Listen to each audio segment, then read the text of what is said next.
Hello everybody, Awesome Aran here, and so today, upon request of a friend, I'm going to be doing an editing tutorial on Davinci Resolve. Yeah, so here are the basics. This is the media tab. You basically put all your clips here. This can scale up the size of the thing, scale it down, just for the icons. And this cut tab is just for precise cutting of clips. I don't really use it that much. I usually use edit tab. And so the edit tab is just for, well, editing. So there's a few options for clips. Here's an example. So an image like this, per se, you could transform it. Make it big, make it small, stuff like that. You could also crop it. Like this. Maybe only put an A, maybe an A and R. But this is my clones channel. I don't really want to talk about the clone. And dynamic zoom, I think. I actually have never used this, so I don't really know how it works. So let's just move on. Open effects overlay. Pretty sure this. You know what? I actually don't know how that works.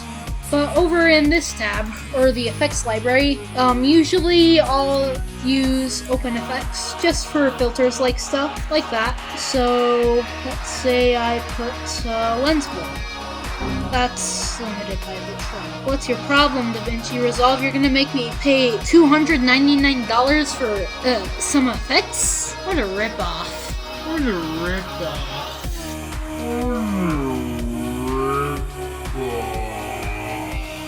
So let's say I use a waviness filter. It would make my character go like this. And that's really one of the filters I use in my past video. But this generators tab right here, a solid color, you could actually you can make color filters like this. You could go as an overlay over your video. And you could move it, maybe make a little something like that. And I don't want to have a picture of the clone anymore because the clone is annoying. So here's a little example, a picture of my thing. Picture of me, Awesome Aran. So now I'll be going into tweening. So to tween something, like, let's say composite, for opacity, it would start at here, or you can make it start like this, at opacity 0. Right here, it goes to opacity 100. Simple tweening. And so then after that, you could probably tween a transform. So it would be for anything like zooms, rotations, stuff like that. And also for positioning. So it's basically a quick overview on tweening. Now more on effects. Well, not really. Using text, I advise you use text plus because you can actually tween it and it's a lot more versatile. So you could type in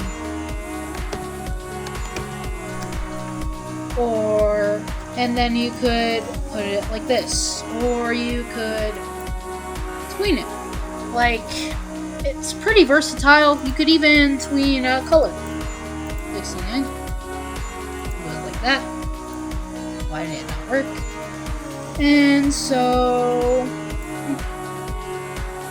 adjustment clips. These fit the whole screen, but if you can change the size of it. It's just, you could basically put it over some clips. So if I put this, and I actually didn't know this feature before. If you select the adjustment clip, it'll select all of them. And so you can make a amalgamation of Awesome Aran and Aran Test. And you could probably, I think, crop both of them at the same time. Pretty useful.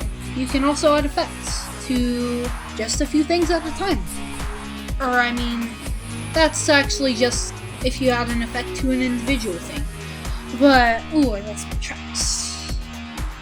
So using this, it will cast an effect throughout your selections. Anything under this will have an effect over it. So, say you put this over it. It'll display that over that. Yeah. So adjustment clips only do the things that are on it. Now, that's kind of just a basic editing tutorial. I don't really know anything about the cut or media tabs, but let's say I change the location of this. I'll be right back. So apparently that little thing that I tried doing didn't work. But in this media tab, if something goes wrong, you could actually do this thing in this little...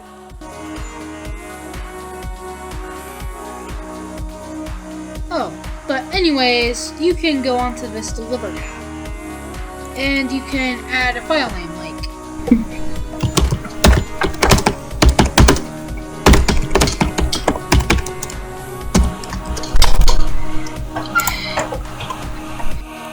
And then you can go into where you want to export it. So you can just do that. And this is for this render single clip will only render one thing. Render individual clips. I think, yeah, that only renders one. It's kind of confusing, but this just renders your whole video, I'm pretty sure.